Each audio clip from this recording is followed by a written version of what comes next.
Just months after losing my mom, my dad replaced her. I went full no contact with them, but now they're haunting my new family. My mom passed when I was 14. I was always closer with her than my dad, so I took it very hard and still missed her every day. My dad moved on extremely quickly. I'm talking about 1.5 months later, and he was openly dating his current wife. I suspect he was cheating on my mom. She moved in 4 months after my mom's death. Then, 9 months after her death, they announced their engagement on my birthday as one of my gifts. I obviously didn't take it well. I made a scene, dumped the cake they got me, and walked out. I disappeared for a few days until they were about to put out a missing person and runaway report. I was forced to go back. They tried to get rid of all evidence of my mom, pictures, personal effects, memories, and others. I kept what I could and hid some others. They wouldn't let me celebrate her birthday or anything to do with my mom. They tried to force me to call her, Dad's wife, Mom. I never did. They would ignore me when I called her by her name. She would introduce herself as my mom. I would correct her every time. It got to the point that I stopped talking to her unless absolutely necessary or if I was correcting her. These talks were usually one-word answers. My dad got angry every time I didn't call her mom, use her first name, or introduce her as Dad's wife. I once spent 2 weeks not talking to either of them when I was 16 because I was ruining their family dynamic. Until I can be a part of the family, there was nothing to say or do as one. They caved at about the 15th day of no communication or interaction. I turned 18 and left for uni and went extremely low contact and didn't go back. When I was 21, I got engaged to my fiancée. She knows about my relationship with my dad and his wife. She respects it and is on my side. When they found out my dad and his wife had a fit, they didn't know I was seeing anyone. My dad's wife posted on social media saying she was excited that her son, me, was getting married with a bunch of other things, saying she can't wait until she becomes a grandma. I made a short post saying I am not and never was her son, and she won't be a grandma to any future kids. My dad got mad saying I was disrespecting my mother and embarrassed her.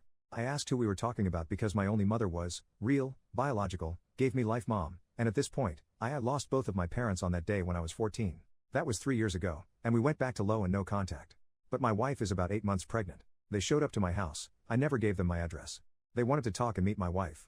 I didn't let them in and said to turn around and go back to where they came from. But apparently, they decided they wanted to move to my city to be closer and repair the relationship between us. She said she missed her son and wanted to be a better mom and grandma. I called them delusional and told them to leave and slammed the door. They bought a house about 5 minutes away from us. This has all been way too much for me, and my therapist wants me to let them in, but I would rather cut all contact. It wouldn't be so bad if they just would stop trying to replace my mom and act like she never existed. I honestly don't know much about my dad's wife. I don't even know if I know who my dad is anymore. My wife is struggling to support me, emotionally, and doesn't know how to help.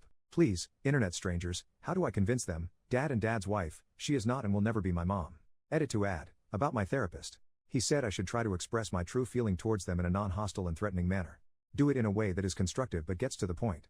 Learn more about my dad and his wife and get to the root of who they are and how they feel about the situation. But I'm going to find a better therapist. Update 6 months later. Hello, it has been a while. In the weeks leading up to my wife giving birth, things were pretty stressful. I ended up having my first panic attack. That was not fun. My wife helped me through that one. We found the leak. It is my brother-in-law, wife's sister's husband. We had a family dinner where we had planned on working on the birthing plan. My brother-in-law was insistent on being there, which was odd as he was not a part of it to begin with. While we were waiting for my mother-in-law to get home, I shared what happened between my dad and how it made me and my wife feel. Brother-in-law got visibly uncomfortable. When we called him out on it, he denied it, but it was obvious. My sister-in-law called him out, and he broke down. He said he had been talking with them because we need all the family support we can get and they should know their grandbaby. This caused an argument. It ended with my sister-in-law moving out and staying with us. They have no kids and had some issues. I think it is over for them. I will never trust him. My brother-in-law tried to apologize and get back with my sister-in-law, but screwed that up by trying to explain himself again on how he was in the right by reconnecting my parents and my family. After that, their divorce has been moving quickly. My wife giving birth was an amazing experience, for me. The moment I held my child for the first time amazed me. How can I love something so tiny, and who I just met so much so quickly? Both baby and my wife are doing really well. My wife started saying she feels like a cow. I'm not sure how to make her stop, but she keeps randomly mooing at me. My dad and his wife tried to show up at the hospital, and I'm still not sure how they found us or knew where we were, but staff blocked them and covered for us. Like a bunch if you said, we would start running into them randomly around town. Mainly grocery stores. Even if I drove out of my way, we would sometimes bump into one or both of them. Law enforcement still says they are not doing anything against the law and don't seem dangerous or malicious. We did our best to ignore them or stay home or have a family member get the items. My therapist has sure earned her paycheck the last few months. My lawyer is trying their best, but the laws I feel are against us. Innocent until proven guilty. Or in this case, nothing is dangerous until after it is. Or hurry up and wait until something bad happens, then we might do something. It is super frustrating. We moved. Now, I never want to do that again.